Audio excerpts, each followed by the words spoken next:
Ya, halo teman-teman, kita ketemu lagi ya.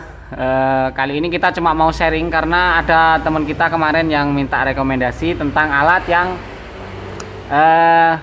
dibutuhkan untuk teknisi pemula. Jadi harusnya baiknya pakai merek apa dan tipe apa gitu ya. Oke lah. Sebelum kita lanjut ya, sedikit info juga.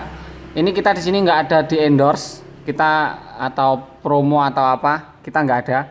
Kita di sini benar-benar ini alat kita yang kita pakai, kemudian ya kita sharing. Jadi saya share-nya di sini sejauh apa yang kita tahu. Bahkan nanti untuk budgetnya juga kita jelaskan ya.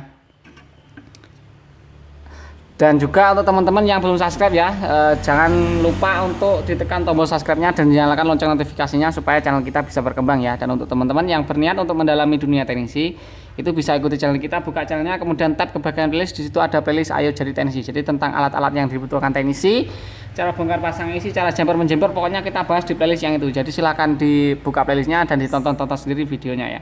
Oke, yang pertama, alat yang paling dibutuhkan teknisi untuk yang pemula itu yang paling utama yaitu solder, kemudian power supply. Ini sangat penting ya. Bahkan kalau disuruh milih antara solder atau power supply, kalau saya pribadi milih power supply dulu, karena solder kita bisa beli yang dari toko elektronik harga 15 ribuan nggak apa-apa. Tapi yang pertama kita ke solder dulu aja. Jadi solder di sini kita pakai dua macam karena kita biasa ini kita gunakan untuk yang umum atau untuk jumper yang ya pada umumnya lah, walaupun agak kecil, dengan mata pisau berbentuk dengan mata solder berbentuk pisau seperti ini.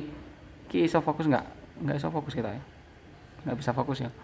Oke, mata soldernya kayak bentuk pisau kayak gini, ini bisa agak ke bagian kecil-kecil, tapi kalau untuk direct kurang ya, karena untuk direct EMC itu membutuhkan mata yang benar-benar mata solder yang benar-benar lancip, dan ini kita pakai mata solder yang ini. Dan kalau disuruh milih, kalau awal-awal untuk teknisi pemula pilih yang ini atau yang ini, kita pilih yang ini. Ini harganya seingat saya 70 ribuan, 70 ribu.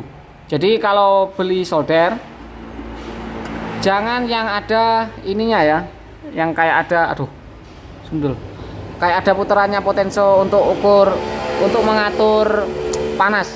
Itu enggak awet, kita sudah habis dua ya kayak gitu. Enak yang kayak gini, jadi panasnya itu bisa stabil, jadi panasnya sampai benar-benar panas gitu loh. Jadi kalau pakai solder yang biasa atau yang harga yang seperti ini ya, yang seperti ini, yang harga 35, ini harga 70 ribu. Yang ini kita pakai yang harga 70 ribu seingat saya. Tapi kalau yang ini minusnya mata soldernya cepat rusak atau cepat kropos, tapi harganya murah, sekitar 5.000 ya.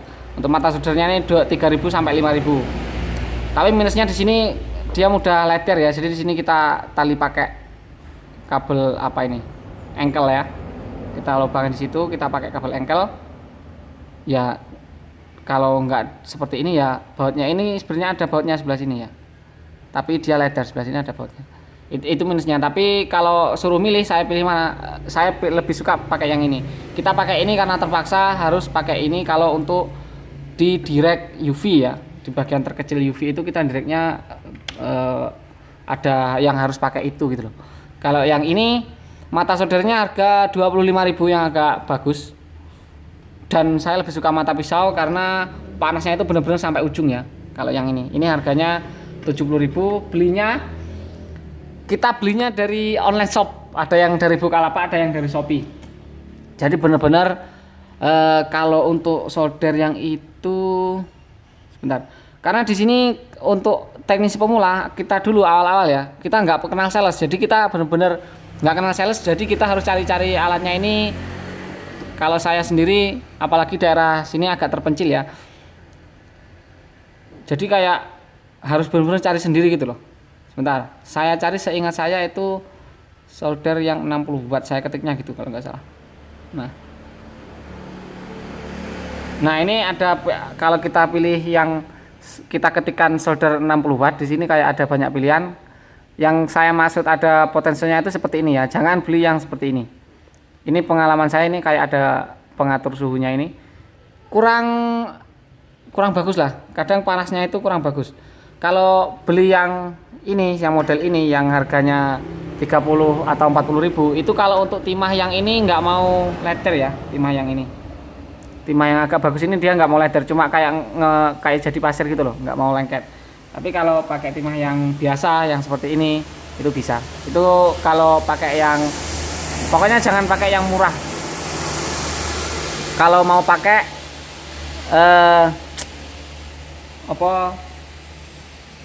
timah yang agak bagus, jadi harus pakai solder yang benar-benar panas ya. Kita pakai yang 60 watt mana ya. Nah, kita dulu belinya dari ini ya, dari Graha. Sama kan? Nah, yang ini ya. Harganya 65.000. Ada yang agak bagus 100.000 seingat saya, dulu saya juga pernah pakai yang ini kalau nggak salah. Nah, yang ini ya, dulu kita juga pernah pakai yang ini, bedanya ada lampunya di sini. Cuma kalau yang ini itu pegangannya panas, jadi kita waktu jumper itu pegangnya gini kayak kurang tahan karena saking panasnya pegangan di bagian ujung sini ya. Kalau yang ini, tapi panasnya bener-bener sampai ujung. Sama panasnya, sama-sama panas. Tapi kalau yang ini pakai mata, kalau yang ini harus wajib pakai yang mata pisau sih. Kalau pakai mata yang lancip seperti ini kurang bagus, nggak bisa sampai pucuk. Tapi kalau yang ini pakai yang mata lancip seperti itu bisa sampai ujung, tapi gagangnya ini panas sekali. Untuk nyodernya ini kita juga kurang nyaman ya, jadi itu plus minusnya. Kemudian kalau untuk yang ini juga cari saja di Graha ya. Kita rekomendasi toko itu dari Graha Spare Part Jambi ya, dan juga dari Net Selindo. Itulah pokoknya, silahkan dicari-cari sendiri. Kemudian itu sedikit mengenai solder ya. Jadi untuk yang berikutnya power supply. Terus terang kita di sini sudah pernah ganti power supply 2 kali ya. Jadi sebelumnya kita pakai yang Sunsin, power supply Sunsin sebentar. Dulu kita belinya dari Shopee juga seingat saya, harganya 250.000 kalau nggak salah ya. Coba kita ke Graha, entah saya belinya di mana. Kalau Graha ini kita tahunya tokonya dari sebelumnya kita pernah ikut counter kakak kita ya, dan beliau itu sering belanjanya di sini. Jadi kita coba ketikkan power supply Sunsin.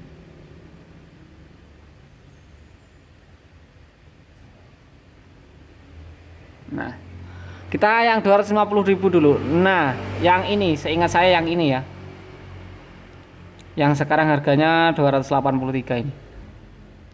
Dulu kita pakai yang ini, enak, tapi minusnya ya.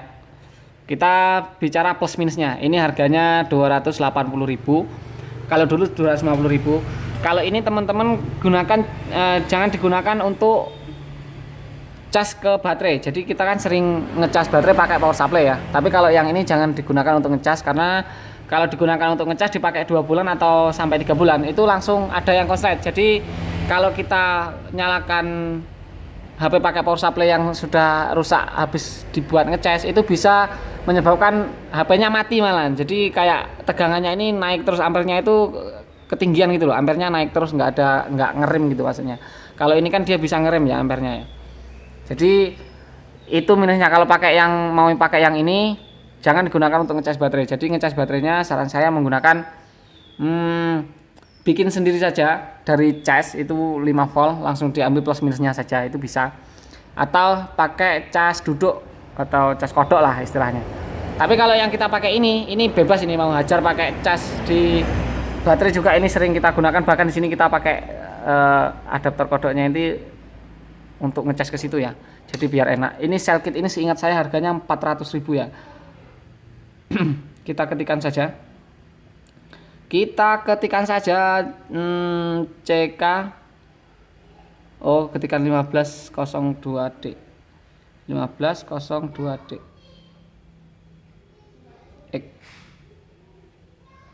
Nah, pokoknya kisaran di 400.000. Di sini ada 395, ada yang 748, itu nggak tahu lah. Pokoknya seingat saya dulu harganya 400 ribuan ini. Kalau ini bebas, untuk ngecas aman, untuk lain-lain juga aman, lumayan enak. Tapi kalau yang ini minusnya RF-nya ini kayak nggak fungsi. Jadi ada sebagian orang itu kalau mau cek sinyal atau apa fungsi dari IC RF-nya itu bisa dari sini. Jadi misalnya kita mau cek pulsa ke sini ya, cek pulsa. Ini seharusnya di posisi cek pulsa di sini RF-nya sudah naik. Ini kayak ada sinyal naik-naik gitu ya, harusnya gitu. Tapi entah kenapa kalau yang sel kit ini fungsinya dulu awal-awal kayaknya fungsi, tapi sekarang udah nggak fungsi lagi. Entah kenapa. Pokoknya kalau ini minusnya cuma ini, dan kita jarang pakai yang ini sih. Kalau rekomendasi saya ya tergantung budget dari teman-teman masing-masing ya. Oke lah. Jadi ini sudah lumayan panjang. Kalau kita panjang-panjang uploadnya agak susah. Jadi besok kita lanjut lagi ke yang alat yang lain. Jadi rekomendasi alat untuk tenis pemula ya pokoknya sesuaikan harga masing-masing. Kalau yang ini teman-teman pakai mata pisau, rekomendasi pakai yang ini karena gagangnya nggak terlalu panas. Kalau untuk yang harga 100.000 tadi pakai yang mata lancip juga sampai ujung panasnya, tapi yang ininya juga terlalu panas. Jadi silakan disesuaikan lah masing-masing. Kita di sini nggak ada promosi, nggak ada apa, kita nggak di endorse, nggak apa. Pokoknya kita jelek bilang jelek, bagus bilang bagus. Kita berikan nilai plus minusnya netral ya. Kita nggak ada beban karena semuanya kita beli dengan uang kita sendiri. Oke lah. Jadi cukup sekian dulu video kali ini ya. Semoga videonya bermanfaat. Mohon maaf kalau belepotan, kita nggak kurang ahli lah kalau di bidang review-review atau gini-gini ya. Setidaknya kita dapatkan poinnya. Kita niatnya cuma mau berbagi atau sharing. Jadi dulu awal-awal saya jadi teknisi juga cari referensi banyak yang dari YouTube. Jadi ini kita referensikan apa yang kita tahu ke YouTube kembali. Jadi intinya seperti balas budi. Oke lah. Jadi cukup sekian dulu video kali ini. Semoga videonya bermanfaat. Mohon maaf bila ada salah kata, dan kita ketemu lagi di video berikutnya, dan bye bye.